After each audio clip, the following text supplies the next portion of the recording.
Idealvoyance.fr, coaching de vie spirituelle par téléphone, chat et email présente. Sud Radio, à votre écoute, 16h-17h, Alexandre Delovanne.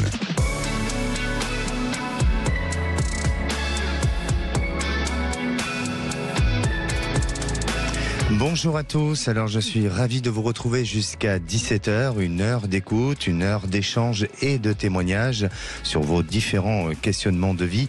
Vous souhaitez participer à l'émission, c'est le 0826 300 300. Et si aujourd'hui vous nous appelez, c'est aussi parce que vous avez du mal à être dans le détachement face à une situation ou à un événement. Le détachement, c'est d'arriver à se libérer d'une emprise ou de préoccupation et d'amener la conscience au moment présent.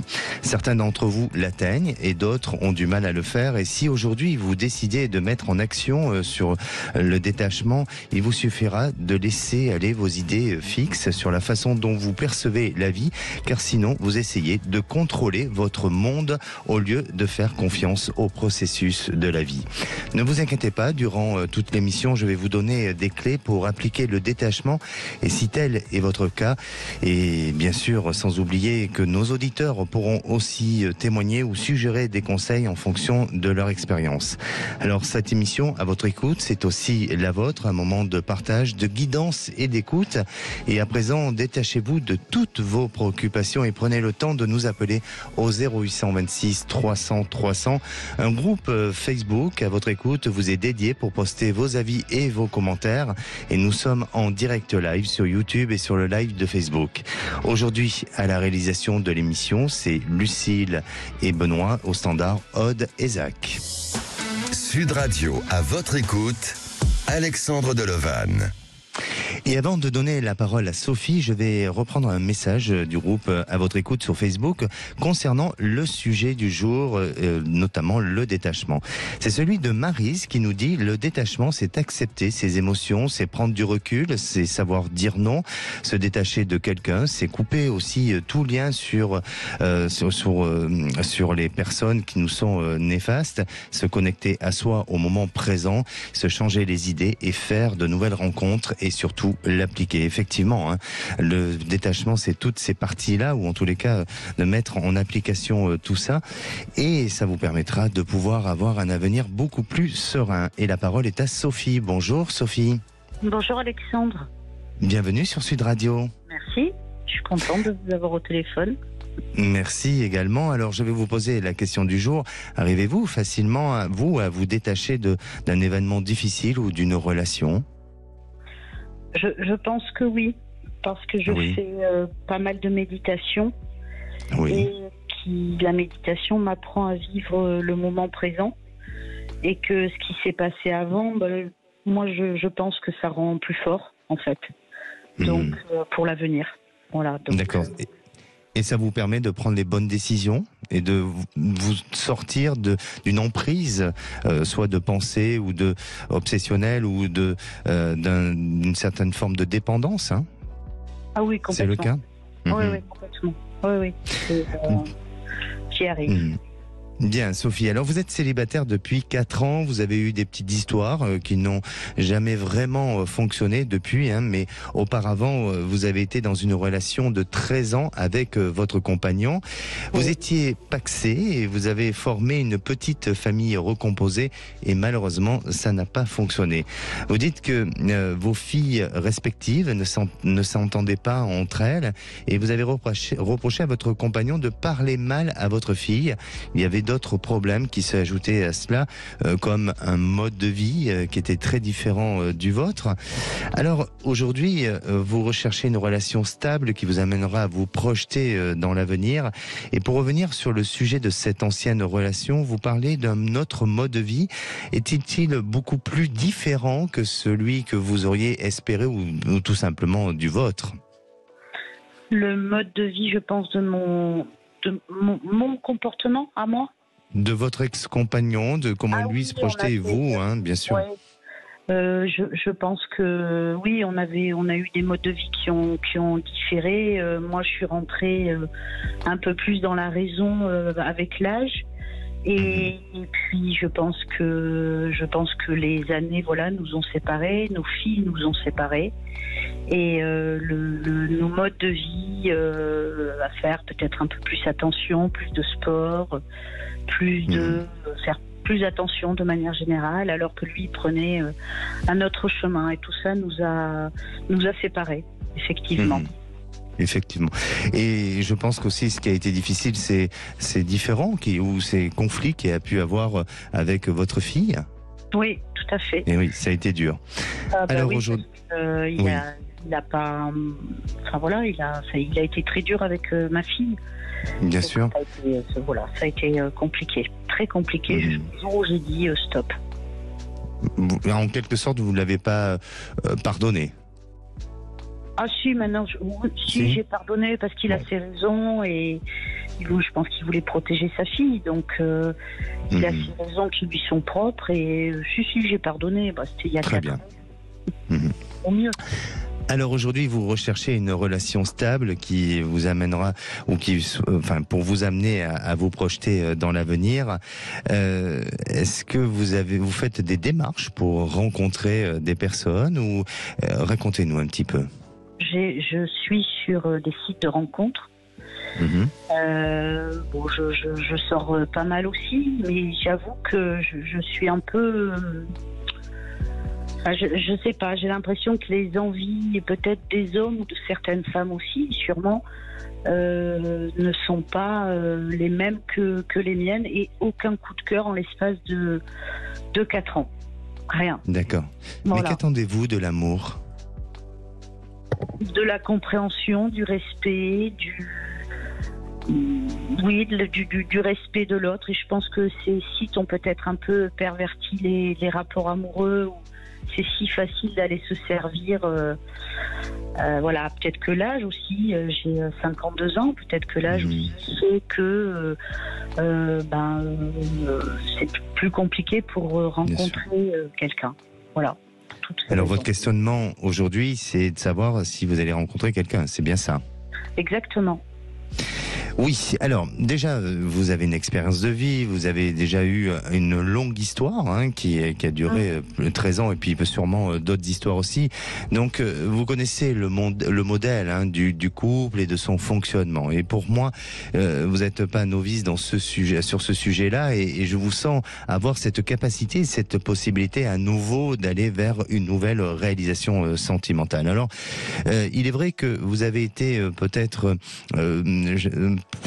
aujourd'hui vous êtes plus prudente, et vous avez été fragilisée peut-être par rapport à votre passé affectif, et surtout, et de ce que je ressens pour vous particulièrement, et ça peut être utile aussi pour certaines personnes qui fréquentent beaucoup trop de gens où on se perd un petit peu, c'est-à-dire que des relations qui sont vécues de manière un petit peu éphémère, ou vécues de manière instable, et bien parfois ça nourrit un moment présent, mais ça ne donne pas forcément un plein épanouissement. Et c'est ce que je ressens chez vous. Et c'est pour ça qu'aujourd'hui, je vous sens plus vouloir limiter les rencontres, mais être sûr d'aller vers la bonne rencontre. Alors ça va demander un petit peu de temps encore, mais vous verrez que 2024 est une année assez propice à ce genre de rencontres, et vous permettre de pouvoir vous projeter dans l'avenir. Et c'est cette histoire ou cette rencontre viendra d'un lieu, d'un environnement qui est pas très loin de chez vous, d'une personne qui est en cours de divorce ou qui vient juste de divorcer, et il y a une histoire d'habitation ou peut-être de voisinage, mais c'est pas forcément un voisinage à proximité, c'est peut-être plus lointain, mais vous verrez que vous serez amené à discuter avec cette personne, à échanger et à vous confier, et bien évidemment à vivre une histoire. Mais c'est pour moi, c'est le courant de 2024, et il va falloir encore un petit peu patienter, mais il semblerait que à l'été 2024, vous soyez déjà dans cette histoire-là. Très bien. Je vous remercie. Sophie, il va falloir nous rappeler pour nous donner de vos informations. Avec plaisir. Et de vos nouvelles, bien entendu. Allez, merci à vous, et prenez soin de vous. Merci Alexandre, au revoir. Si vous aussi vous souhaitez réagir et témoigner sur le sujet ou si vous avez des questionnements sur votre devenir, on vous attend au standard au 0826 300 300. On se retrouve dans quelques minutes avec Maria. Elle souhaite vendre son salon esthétique. Alors restez à l'écoute, c'est dans quelques secondes. Sud Radio, à votre écoute, 16h-17h, Alexandre Delevanne. Et de retour sur Sud Radio, merci d'être à l'écoute de cette émission, au programme de l'émission Le Détachement. Alors si vous souhaitez réagir au témoignage de nos auditeurs, faites-le en postant vos commentaires sur le groupe Facebook à votre écoute. Allez, passons à la minute du saviez-vous. Le saviez-vous que le secret du détachement, c'est de se contenter autant du bon que du mauvais dans vos décisions lors de votre moment présent, mais c'est aussi de simplifier la vie tout en laissant aller les attachements afin de laisser le bonheur et l'épanouissement émerger de l'intérieur de vous. Allez, vous souhaitez témoigner sur le sujet, poser des questions concernant votre devenir, je suis à votre écoute au 0826 300 300. Et si on écoutait Maria, bonjour Maria. Bonjour Alexandre. Bienvenue sur Sud Radio. Je suis très heureuse de vous écouter et merci de m'avoir reçu. Eh ben, moi, je suis ravi de vous accueillir à l'antenne de Sud Radio. Alors, je vais vous poser la question du jour, Maria. Est-ce que vous arrivez à être dans le détachement face à un événement ou face à une relation ou à une histoire affective? J'y arrive avec un peu de difficulté, mais j'y arrive, oui. D'accord. Est-ce que vous avez un petit conseil? Eh bien, un petit conseil, c'est que j'ai tendance à me fermer un peu dans mon isolement, soit à l'Institut, parce que j'ai des cabines qui peuvent me le permettre. Et puis, je réfléchis à ce qui vient de m'arriver et comment je peux l'affronter pour le lendemain, pour faire face à mes clientes et être toujours avec le sourire et dispo. Voilà. Très bien. C'est une bonne attitude à adopter et ça nous permet de réfléchir un peu sur soi, de prendre du temps pour se poser les bonnes questions et d'agir autrement et différemment. Alors, Maria, on va revenir sur votre questionnement. Vous avez créé votre centre de bien-être et esthétique en 2008 avec très peu de moyens et c'est vraiment courageux de le faire de cette manière-là. Et vous avez commencé à louer un local par la mairie. Puis, en 2019, vous avez créé une structure avec une jeune fille qui n'a pas eu le courage ou en tous les cas l'envie de continuer. À ce jour, vous n'en voulez pas, cette femme, mais vous avez 65 ans, on peut le dire à l'antenne, ça vous ennuie pas que je le dis. Oui. Voilà. Et aujourd'hui, vous aimeriez, voilà. Et à cet âge-là, on aime avoir plus de repos, de tranquillité, de sérénité, et c'est ce qu'on appelle normalement la retraite. Alors, vous aimeriez savoir un petit peu comment les choses vont évoluer et je crois que vous avez pour idée de vendre votre commerce, c'est ça? Le fonds de commerce. Le fonds de commerce, d'accord. Voilà. Alors, avant toute chose, est-ce que c'est un commerce ou une activité qui fonctionne bien aujourd'hui? Racontez-nous un petit peu toutes ces années que vous avez vécues au sein de cette activité-là. Eh bien, c'est une activité qui fonctionne bien. Il y a quand même un portefeuille de 800 clients. Je travaille toute l'année. Il y a assez de boulot pour une personne et on était une personne et demie, mais pas assez de travail pour deux. J'avais en 2019, donc j'ai déménagé pour plus grand. Donc c'est un institut qui a 3 cabines. Et donc j'ai une clientèle fidèle, adorable, c'est un établissement qui est tout seul, je suis toute seule, et qui fait les 5 cantons en fait, c'est-à-dire que je suis à Marignac, et vous avez tous les cantons aux alentours, y compris Luchon, si vous avez entendu parler. Oui, bien sûr. Et, voilà, et donc je suis seule au milieu. Donc, qui ramène quand même pas mal de clientes de tous les environs du 31 et du 65. Voilà. Oui, et puis en plus, c'est quand même des endroits où il y a des périodes estivales et peut-être aussi, est-ce que ça attire une clientèle saisonnière ? Oui, ça attire au fait, avec le Covid, toutes les maisons ont été vendues aux alentours, donc il y a quand même beaucoup de maisons secondaires, voilà, qui sont contentes d'avoir un institut quand ils viennent en vacances pour pour être tranquille, pour se faire des soins ou des épilations parce qu'ils n'ont pas eu le temps à Toulouse ou autre. Et puis, si vous voulez, oui, il y a Luchon avec les Thermes, parce qu'on a les Thermes. Je suis à 14 km de Luchon. Et je suis à peu près à 20 et quelques kilomètres de Saint-Gaudens. Donc voilà, c'est quelque chose c'est un institut que je ne peux pas me permettre de fermer. Vu le Covid, il y a les PGE, il y a tout ça, donc il faut rembourser. Donc je ne peux pas au jour d'aujourd'hui dire je ferme et je pars à la retraite. Je ne peux pas. Et d'autant plus qu'il y a de l'activité dans ce commerce-là, il y a une activité. Donc ça serait dommage de laisser mener tout ça à sa perte. Et donc vous êtes dans cette intention de le vendre. Vous avez déjà fait les démarches ? Ah oui, j'ai mis dans 3 agences différentes et et aussi la Chambre des métiers de la Haute-Garonne. Et pour l'instant, il n'y a pas de demande au niveau de l'esthétique. Donc il y a des demandes concernant les fleuristes, concernant les salons de coiffure, mais il n'y a pas de demande au niveau de l'esthétique. Cette année, c'est pas une bonne année pour ça. Voilà. D'accord. Bon, parfois, il suffit pas d'avoir un nombre indéfini ou beaucoup de personnes pour justement avoir le bon acheteur ou le potentiel de pouvoir le vendre. On peut très bien avoir cette capacité, même s'il n'y a pas beaucoup de demandes, mais avoir cette capacité de le vendre à tout moment, malgré tout. Pour moi, avant que vous vendiez ce commerce, j'ai vraiment l'impression et le sentiment que vous allez faire des transformations un petit peu à l'intérieur. Vous allez apporter des changements.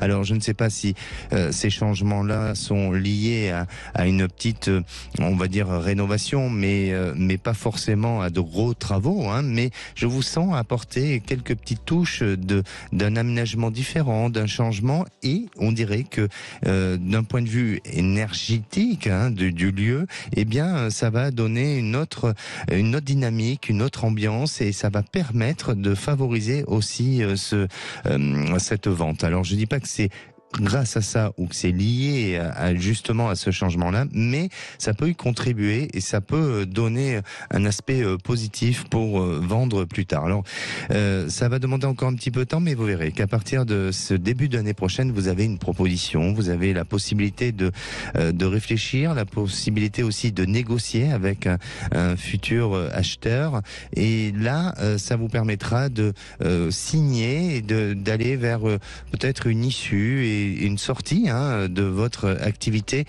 courant du fin de printemps 2024. D'accord. Vous avez pour intention de faire quelques petits aménagements à l'intérieur ? Écoutez Alexandre, c'est neuf ici. Ça a été fait en 2019 et ça a été fait justement à mon image. Donc c'est neuf. C'est neuf, d'accord. Voilà. D'accord. Donc ça a déjà été fait. Oui. D'accord. Donc ça a déjà été fait, mais peut-être qu'il y a des petites touches que vous allez améliorer encore, et vous verrez que ça vous permettra début d'année prochaine de pouvoir vendre. N'hésitez pas à nous tenir au courant, Maria. Je ne vais pas hésiter. Merci beaucoup Alexandre pour votre bienveillance. Merci, prenez soin de vous. Alors si vous aussi vous posez des questions sur votre devenir et vous souhaitez témoigner à l'antenne, c'est le 0826 300 300. Ne bougez pas, on revient dans un instant avec Marie pour le retour de son ex, mais elle a fait aussi une rencontre. Alors quel va être son choix ? On se retrouve dans un instant. Sud Radio, à votre écoute, 16h-17h, Alexandre Delovan. Sud Radio, à votre écoute, 16h-17h, Alexandre Delovan. Et de retour sur Sud Radio, il est bientôt 16h30, alors vous pouvez aussi nous suivre en direct live sur YouTube et sur le live de Facebook. N'hésitez pas à poster vos commentaires sur le groupe Facebook à votre écoute, et si à présent vous voulez témoigner ou réagir dans l'émission de demain, le sujet sera sur l'illusion. Alors n'hésitez pas à appeler le 0826 300 300, Aude au standard vous attend. Pour revenir sur le sujet du détachement, se détacher d'une personne ou d'une situation ne signifie pas de se désintéresser ou se désengager, mais plutôt cultiver une relation ou une attitude plus équilibrée et authentique. Et en cultivant nos propres passions, nous renforçons notre indépendance et notre bonheur intérieur. Et si à présent on écoutait Marie. Bonjour Marie. Bonjour Alexandre. Bienvenue sur Sud Radio. Merci. Alors Marie, je vais vous poser la question du jour, comme à tous nos auditeurs. Avez-vous de la facilité à être dans cette notion du détachement ou face à un événement ou une relation sentimentale ? Non, je pense que j'ai beaucoup de travail à faire encore pour être dans le détachement parce que je suis beaucoup dans le contrôle. Donc, je sais que c'est un défaut, j'y travaille, mais j'avoue que j'ai encore une marge de progrès importante à faire. D'accord. Alors justement, vous parlez de contrôle, vous avez cette prise de conscience qu'il faut améliorer cet aspect-là. Depuis combien de temps à peu près ? Ou est-ce que c'était à la suite d'un événement ou d'une relation où vous avez décidé, vous, de travailler sur vous, sur ce sujet-là ? Oui, c'est depuis ma séparation, il y a un peu plus de 2 ans maintenant. C'est vrai que j'ai engagé un travail sur moi. Je vois quelques progrès, mais bon, il y a encore du boulot. Vous faites aider ? Oui, je me fais aider. Oui. Bon, très bien. Alors, effectivement, vous avez rencontré un homme il y a 2 ans. Au départ, vous ne l'intéressez pas beaucoup. Et pourtant, lorsque vous êtes rencontrés, ça a été très fort ensemble. Et puis, au fil des jours, cette relation est devenue plutôt amicale. En mai dernier, vous avez décidé de mettre fin à votre relation. Alors, comme vous avez été déçu par rapport à cette décision et à son comportement, lui, il semble vouloir revenir aujourd'hui. Est-ce que c'est le cas ou pas ? Non, alors c'est pas exactement ça. En fait, j'ai rencontré cet homme sur un site de rencontre il y a un peu plus de 2 ans maintenant. Ça a été très fort mais très bref. On s'est vu réellement, on a passé du temps, deux soirées ensemble. Ensuite, oui. Il a entretenu avec moi des relations purement amicales, mais très épisodiques. Oui. Et jusqu'à se perdre un peu de vue, on va dire pendant 1 an. Et en mai dernier, je l'ai recontacté. Et là a commencé une relation où on a vraiment eu une relation, mais pareil, on se voyait que chez lui tard le soir, et puis on n'a pas partagé. Si on allait au restaurant, ce genre de choses, mais on n'est jamais parti en week-end, on n'a jamais rien partagé d'autre. Et donc au mois d'août, j'ai décidé de mettre fin à cette relation parce que je me suis dit c'est sans issue. J'ai craqué, je l'ai rappelé fin septembre, on s'est revus, l'espace d'une soirée merveilleuse, une merveilleuse soirée, mais comme à chaque fois. Depuis, pas de nouvelles. Et étant toujours sur des sites de rencontres, j'ai rencontré très très récemment, vraiment très récemment, quelqu'un qui finalement est complètement à l'opposé du premier. Et ce quelqu'un, il me donne toute l'attention et il m'apporte en tout cas en 1 semaine ce que j'aurais tant aimé avoir du précédent homme.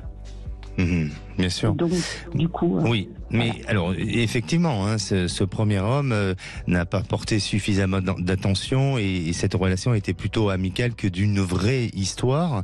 Et c'est pour ça que vous avez décidé de mettre fin à tout ça. Mais, alors, pourquoi aujourd'hui vous posez toujours la question entre ce choix à faire, entre cette nouvelle personne que vous venez de rencontrer, il y a peu de temps, et puis cet homme, pourquoi il fait partie encore de votre quotidien ? C'est ce que j'aimerais bien savoir, mais moi je pense que j'ai développé des sentiments pour lui et j'ai surtout développé des sentiments pour l'histoire que j'imagine vivre avec lui. Et je sais qu'il y a beaucoup de fantasmes là-dedans, parce que lui il m'a jamais rien promis en fait. D'accord. Et cette nouvelle rencontre, il est très attentionné à vous. Est-ce qu'il projette un avenir avec vous ? Est-ce qu'il a des projets ? Oui, c'est très récent, mais oui. Et du coup, moi, ça me fait très peur. Lesquels ? Les projets ? Oui. Quels sont les projets ? Déjà de partir en week-end, c'est une rencontre très très récente qui a 2 semaines à peine, mais il me parle de partir en week-end. Ça va bientôt être mon anniversaire. Il réfléchit à l'endroit où il pourrait m'emmener pour mon anniversaire. On s'est vu le week-end dernier, on a projeté de se revoir le week-end prochain. Enfin, il est charmant. Il a envie de s'investir. Ah oui. Bon, super.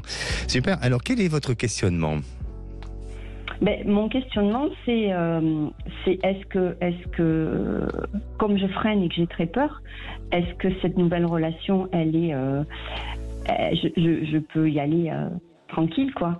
Et surtout, mon questionnement, c'est mon premier questionnement, c'est est-ce que le premier homme, est-ce que j'ai des raisons réellement de croire d'espérer qu'il revienne dans ma vie, ou est-ce qu'il faut que je l'oublie et qu'en fait, il n'a rien à faire dans ma vie et puis il fait pas partie de mon avenir. Voilà, c'est surtout ça. Alors, bon, je sais que tous nos éditeurs nous entendent, mais par rapport à ce que vous nous avez évoqué et de ce qui est de votre témoignage, vous avez une première relation où cet homme n'était pas très investi, hein, et vous manquez d'épanouissement et il ne réalisait pas certains fantasmes ou certaines envies que vous auriez voulu partager avec lui. Et puis vous avez aujourd'hui un homme qui, lui, par contre, est dans cette notion d'engagement. Donc, on est un peu dans des opposés, hein, totalement. Et aujourd'hui, vous aurez tendance à aller vers la relation qui semble être la plus compliquée et non pas vers celle qui vous est présentée comme quelque chose de fluide, de bon à vivre. Non ? Je crois que malheureusement, si le premier homme revenait dans ma vie et m'appelait ce soir, je pense que je craquerais et j'irais vers lui. Ah oui. Eh oui. C'est pour ça. Une addiction, en fait. Et oui, effectivement. Et là, on parle du détachement. Et je crois que il faut que vous travailliez sur cette notion de détachement, parce que là, il y a une notion aussi de dépendance affective. Et puis, pensez à votre épanouissement. Et l'épanouissement, aujourd'hui, il se donne plus, il se nourrit plus avec ce deuxième homme que vous avez rencontré. Alors, est-ce qu'après, il y a une affinité physique ou pas avec cette nouvelle rencontre? Ça, il faudrait peut-être approfondir un peu plus, mais pour moi, ce qui s'est réalisé, ce que vous avez vécu avec ce premier homme, je vois pas de grands changements, je vois pas une grande évolution sur l'avenir, et donc vous allez rester dans une notion d'attente, dans une notion d'espoir, et non pas dans quelque chose qui va vous amener à vivre une véritable histoire épanouissante. Et puis avec cette nouvelle personne, et bon, c'est sûr, hein, ça fait peu de temps que vous êtes rencontrés, donc il faut laisser le temps, et surtout il faut laisser les sentiments se mettre en place et s'installer pour que vous puissiez prendre la décision. Donc il est peut-être un peu trop tôt, c'est peut-être un peu trop prématuré avant de prendre la bonne décision. Mais pour répondre à votre question, je pense que vous avez votre avenir, et en tous les cas votre destin sentimental s'annonce plus avec la deuxième personne que la première personne, parce que je pense que le schéma peut se répéter, mais ne changera pas pour autant. D'accord. D'accord ? Très bien, je vous remercie. Marie, prenez soin de vous et puis vivez votre moment présent. Profitez de ce qu'on vous donne. Tendez la main vers le bonheur. Je vais essayer en tout cas. Merci à vous. Merci à vous. Au revoir. Merci. Sud Radio, à votre écoute, Alexandre Delevanne. Et la parole est à Gisèle. Bonjour Gisèle. Bonjour Alexandre. Bienvenue sur Sud Radio. Merci beaucoup. Merci. Alors, je vais vous poser la question du jour. Hein. Est-ce que vous êtes dans cette notion ou en tous les cas, vous appliquez cette notion du détachement face à un événement ou à une relation sentimentale ou amicale, hein? Alors non. Alors non. Non, c'est-à-dire j'ai toujours besoin d'avoir des nouvelles des uns, des autres, de la famille, de mes enfants, de mes parents. Donc voilà, je voudrais ne pas être sans arrêt en train d'avoir de leurs nouvelles, mais c'est plus fort que moi. Voilà, j'arrive pas à m'en détacher. Est-ce que, au fond conscient, vous avez peur de l'abandon ? Alors peut-être, non, pas peur de l'abandon, mais quand j'étais petite, voilà, il y a eu des soucis familiaux avec mes parents, mes grands-parents. On a vécu à 7 dans la même maison, il y avait des tensions. Voilà, peut-être oui, ma mère, à un moment donné, avait envie de partir, donc je l'ai rattrapée. Bon, peut-être tout ça fait que j'ai besoin d'avoir des nouvelles des uns et des autres, quoi. D'accord. Alors sûrement, oui. Voilà. Alors, vous nous appelez pour votre petit-fils, parce que vous êtes, comme vous l'avez dit, hein, vous êtes inquiète pour votre entourage et de ce qui se passe autour de vous. Et notamment, vous avez un petit-fils qui a 13 ans. Il a toujours eu des difficultés pour aller à l'école. Et cette année, il est en 4e. Il a fait sa rentrée, ça s'est bien passé. Mais dernièrement, il s'est plaint de soucis de santé. Votre petit-fils a un fort caractère, de ce que vous nous avez communiqué, et il répond très facilement à ses parents, mais c'est un garçon qui reste quand même très gentil. Et aujourd'hui, vous avez des inquiétudes sur son avenir, peut-être scolaire ou universitaire pour plus tard. Quel est votre questionnement ? Écoutez, ça fait un mois qu'il n'est pas reparti à l'école parce que la seconde semaine de la rentrée scolaire, il se plaignait de maux de ventre. Oui. Donc ses parents lui ont fait faire des tas d'examens. Voilà, maintenant, voilà, tout va bien pour lui, mais au moment de partir à l'école le matin, il ne veut pas. Il se met dans ses toilettes, il n'en sort pas et il ne veut pas aller à l'école. Et ma fille l'a amené encore tout à l'heure, cet après-midi au collège, et il n'a pas pu descendre de la voiture, quoi. Il ne peut pas y aller en disant j'ai mal au ventre, voilà. Donc je voulais savoir s'il va se débloquer, s'il a une phobie scolaire, on lui a demandé s'il a été harcelé à l'école, il dit que non. Oui. Les parents sont un peu perdus, quoi, vraiment. D'accord. La relation avec son père, elle est comment ? Alors son papa est là, hein. Il est là. Il a sans doute pas beaucoup d'autorité sur lui. Je pense qu'il lâche assez vite parce qu'il est agacé par le comportement de son fils. Donc je pense qu'il laisse peut-être un peu tomber. D'accord. Parce qu'effectivement, hein, je vous pose cette question-là, mais j'ai l'impression que il faut rapprocher le lien entre entre son fils et le papa. Hein. Et il manque peut-être une certaine forme d'écoute, d'empathie, de bienveillance, d'accompagnement aussi. Hein. Et je crois que votre petit-fils aujourd'hui, il semble avoir un stress en lui. Et peut-être une peur ou une crainte et peut-être aussi une démotivation et surtout une perte de confiance en lui. Son niveau scolaire est comment aujourd'hui ? Non, ça va. Il dit que il n'aime pas l'anglais, il n'aime pas la professeure, mais après, non, il s'accroche. Mais ma fille est toujours derrière de lui pour lui faire les devoirs. Il fait les devoirs. Hein. Et là, c'est entré en 4e, mais personne ne comprend, quoi. Mais je crois tout simplement qu'il y a un stress en lui et il faut vraiment l'aider, l'accompagner dans ce sens-là. Et j'ai l'impression que le lien, le rapprochement avec le papa pourrait déjà améliorer son comportement, son attitude et son équilibre et son bien-être aussi. Ça pourrait s'améliorer. Et puis de voir un peu ce qui se passe au niveau de l'établissement, voir si aussi il se sent pas, je dirais, rejeté d'un système, ou peut-être sonder un peu autour de ça. Mais pour moi, il n'apparaît pas quelque chose de grave. Il n'apparaît pas, si vous songez à la notion de harcèlement scolaire ou autre, je ne le ressens pas de cette manière-là. Sinon, je crois qu'à cet âge-là, il vous l'aurait peut-être dit, mais je pense pas. Je sens plus que il a une perte de confiance en lui et surtout, il a envie de se sentir protégé et il se sent peut-être pas suffisamment aujourd'hui et peut-être dans la relation familiale, parentale, il y a des petits aspects à améliorer dans ce sens-là. Voilà, ça va s'arranger. Savoir s'il allait retourner au collège parce que les vacances de Toussaint arrivent et c'est dramatique, quoi. Ça va s'arranger. Après, bon, bien sûr, il faut le faire surveiller d'un point de vue médical, mais pour moi, ça va s'arranger. Il y a quelque chose, il y a un stress qu'il faut justement l'aider à sortir dans cet état de panique et d'angoisse et de peur. Merci à vous, Gisèle, pour votre témoignage. Merci beaucoup. Au revoir. Prenez soin de vous. Et si vous aussi, vous avez besoin de mon ressenti, d'être accompagné dans votre évolution de vie, n'hésitez pas à appeler le 0826 300 300. Alors, on se retrouve dans quelques minutes avec Alex, qui a perdu son épouse il y a quelques années et elle a laissé un héritage sur lequel ses enfants s'y opposent. Alors, ne bougez pas, on en parle dans un instant et c'est sur Sud Radio. Sud Radio, à votre écoute, Alexandre Delovan. Sud Radio, à votre écoute, 16h-17h, Alexandre Delovan.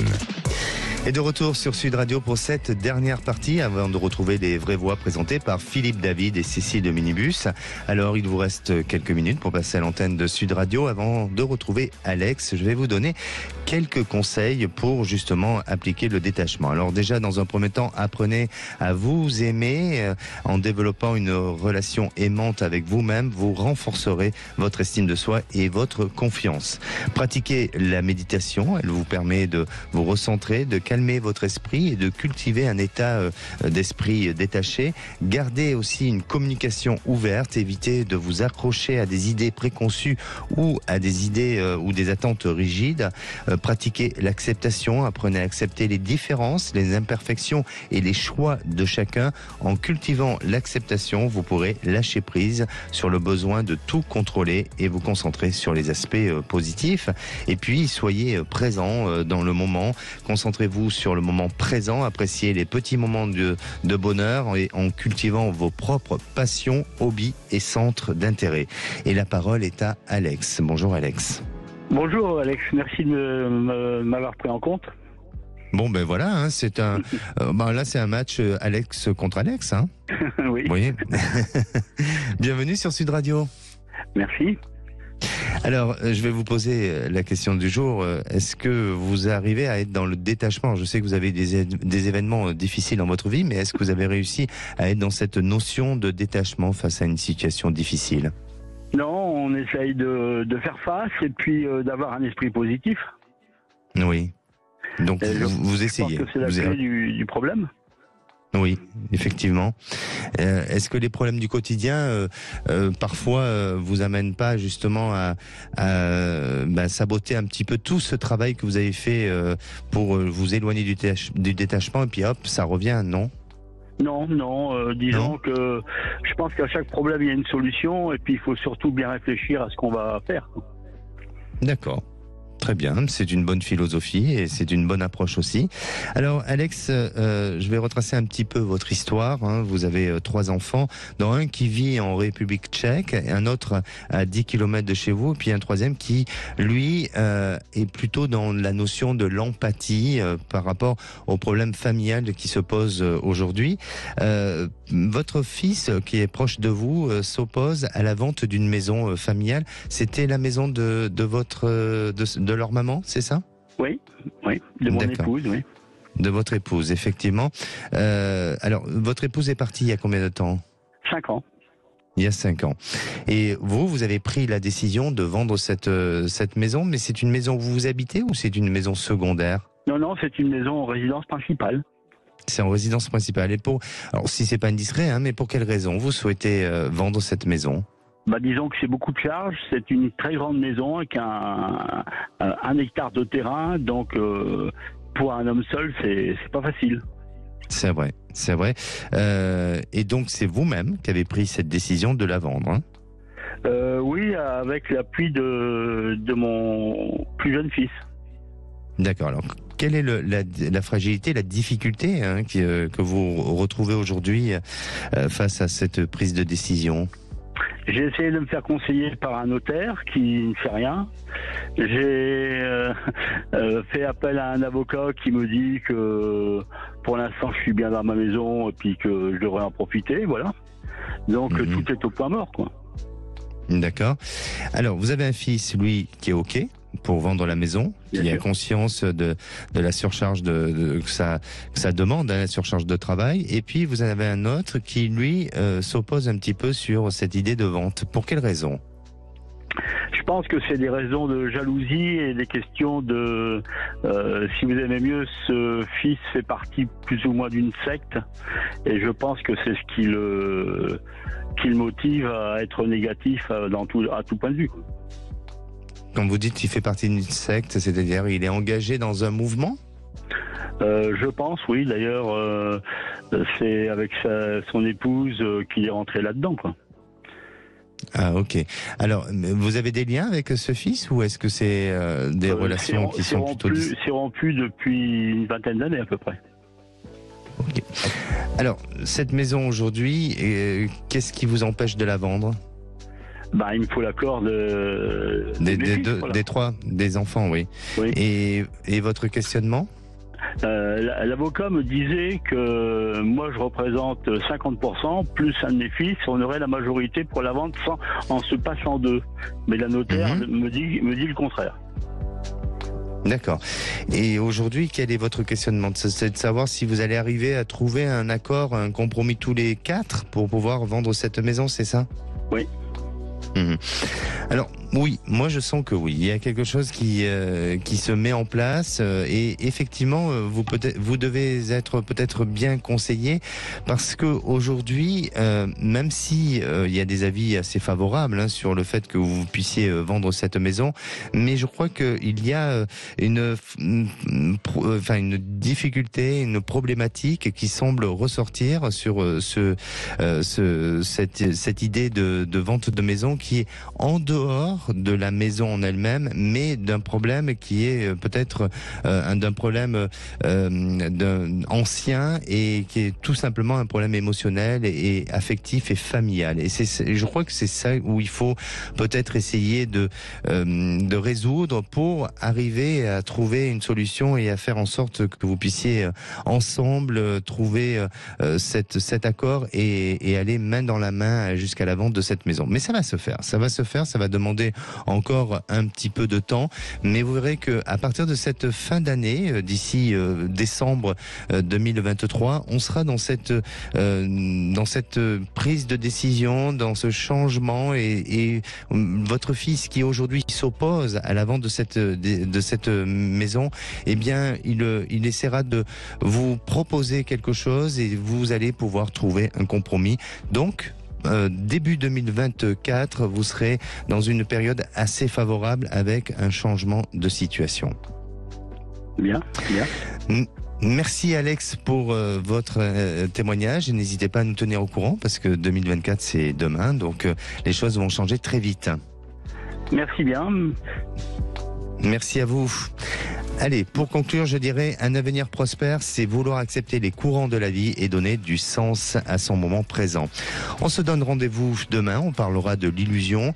Alors n'hésitez pas à apporter vos témoignages et à communiquer sur le groupe à votre écoute. Je vous répondrai personnellement et passez une bonne fin de soirée. Et la place est aux vraies voix. Bonsoir. Bonsoir Alexandre Delovan. Comment allez-vous ? Très bien, et vous ? Ça va bien. Vous avez l'air en forme ? Oui, tout va bien.